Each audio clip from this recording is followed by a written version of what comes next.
Hi guys, it's Lewis, Coach Joseph. We're coming up to week 2 of the curriculum, guys. We're going to be studying side control escapes. Okay, so I thought we'd shoot a quick little video on last week we did the mindset from bottom guard. This week we're going to do the mindset from bottom side control. Okay, so often when we first start, okay, we're learning lots of new things. It can be difficult to find that where we pull the person into the guard, control them. Person gets to the side, we're going to end up in an uncomfortable spot on our back with the person pinning us, all right? So I want to just run through the things that I think when you first starting you should be considering, what you should be looking for, what thoughts you should be kind of trying to implement to make the best of a bad position, okay guys? So if we're in side control, we've already made a couple of mistakes along the way. We've lost our guard position, okay? And the person's got to the side. So I'm going to be here on the bottom side control with Coach Joseph. All right. If we think about from a self-defense perspective, the mindset shifts very much to the difference between that and a sporting perspective. Okay. So let's say that Joseph here is pinning me. All right. My arms are exposed and I'm, hopefully you can all hear me okay. So he's pinning me here. All right. And I'm here hugging him back. So in a self-defense situation, if he's pinning me, and he's holding me, he's not hitting me. So it's not necessarily a bad thing, okay? We can just hold here. Look, I'm gonna bring my knee up, monitor the hip, hold the arm here, and almost like restrict his movement from his arms. So I'm gonna be clamping, holding the head, holding the shoulder. Now Joseph tries to disengage, okay? It's very difficult, okay?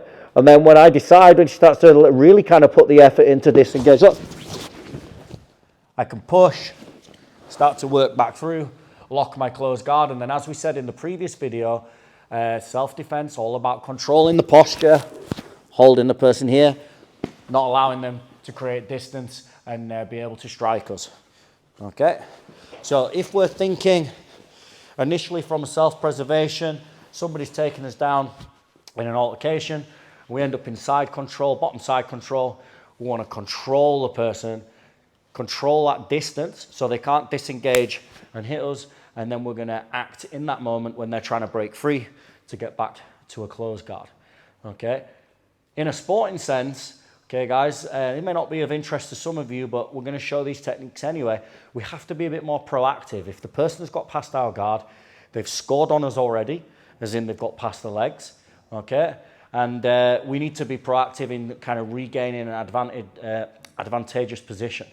All right, so a lot of the time we'll start to, if the guy's pinning us and holding, he's chilling here up on his points. All right, we don't want him to be able to just eke out a win on points. We want to get back out, start firing and scoring some points of our own. So holding the person's not necessarily the best advantage here because he can stay here all day. So we're going to start to think about getting our frames in, okay, and then starting to elbows away and then really forcing that push to come around. A lot less control in sense of protecting myself from strikes, but a lot more effective in terms of escaping the actual side mount, okay? So to summarize, in a self-defense scenario, escaping the position isn't necessarily the ultimate goal, okay? Protecting yourself in the position is. So you're gonna hold the person, hold them tight, frustrate them to find an opening. In a competition setting, okay, escaping is king, right? You can't just sit around and rest on your laurels. You need to get out and then take control of the match. So that's going to influence the style of jiu-jitsu you implement in that given scenario. I hope that makes sense. If you're starting your journey on this curriculum cycle, all we're asking of white belts, guys, is that you focus on survival, all right? Frustrate your opponent. Don't be too hard on yourself if you feel like, oh man, I was on bottom side mount the whole round or the whole of the specific training. If you were there and the person didn't manage to submit you, they didn't manage to mount you, and they didn't manage to take your back, then you've done a good job, okay? And just quickly go there. When I'm here, guys, the things I want to be looking for, self-defense obviously might hit me, okay, but the other positions when I'm here, all right, that he can easily move to is if I do nothing, if my legs are down, he can come over to the mount. Sorry guys, mic error. Okay, just put this back. If he gets to the mount, that's not good for us. Go back please, Joseph. Okay, if I thrash around and I push and I turn like this, look, he can start to take my back.